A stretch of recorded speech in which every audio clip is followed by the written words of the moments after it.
বাবার লাশ তো এখন পুলিশের হেফাজতে, এটা আমার জন্য খুব কঠিন হবে। তবু আমি যেভাবেই হোক বাবার দেহ এখানে নিয়ে আসব।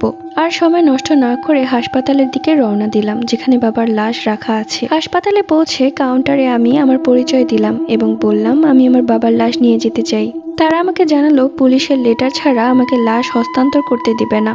অনেক তর্কাতর্কি হলো তাদের সাথে, কিন্তু কিছুতেই তারা আমার কাছে লাশ হস্তান্তর করলো না। তর্কাতর্কির মাঝে কেউ পুলিশকে ইনফর্ম করে দিয়েছে।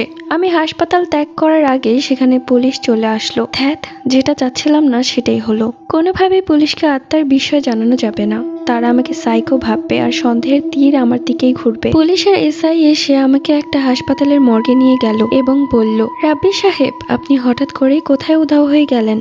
আমরা আপনার বাসায়ও গিয়েছিলাম, গেটে বড় একটা তালা ঝুলানো।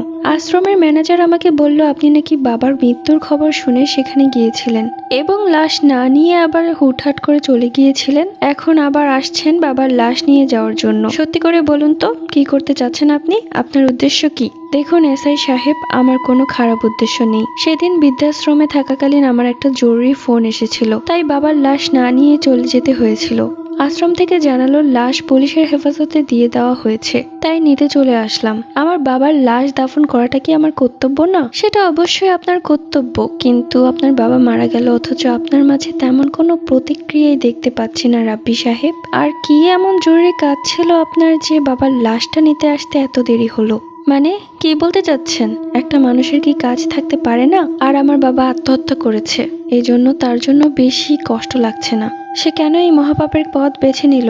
মানুষ যখন জানতে পারবে বিশিষ্ট শিল্পপতি হারুন চৌধুরী আত্মহত্যা করে মারা গেছে, তাহলে আমাদের বংশের কত বদনাম হবে বুঝতে পারছেন? ও আচ্ছা, বাবা আত্মহত্যা করলে সমাজে আপনার স্ট্যাটাস ডাউন হয়ে যাবে, কিন্তু বাবাকে বৃদ্ধাশ্রমে রেখে আসলে বোধহয় স্ট্যাটাস অনেক উপরে উঠে যায়, তাই না রাব্বি সাহেব? আর আপনার স্ত্রী কোথায়? সে কেন আপনার সাথে আসলো না? বাসায় যেহেতু তালা ঝুলানো, সেহেতু সে বাসায় নেই। কোথায় আছে উনি? শায়লার কথা জিজ্ঞেস করাতে আমি থতমত খেয়ে গেলাম। শায়লাকে তো আমি নিজ হাতে মাটি চাপা দিয়ে এসেছি। নিজেকে সামাল দিতে বললাম, আমার স্ত্রী অফিসের কাজে একটু ঢাকার বাইরে গেছে, আর আমার ছেলে হোস্টেলে থেকে পড়ালেখা করে, তাই আমি একাই আসলাম বাবার দেহ নিতে।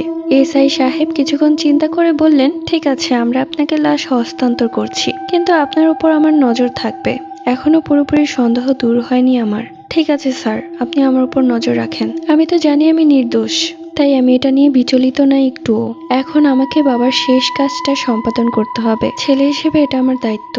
যাক বাবা, অনেক কষ্টে এই পুলিশের ঝামেলা থেকে রক্ষা পেলাম। কত প্রশ্ন করে সন্দেহের ভিত্তিতে। মনের ভেতর একটা ভয় ঢুকে গিয়েছিল যখন শায়লার কথা জিজ্ঞেস করলো। শায়লার চেহারাটা চোখে ভেসে উঠতেই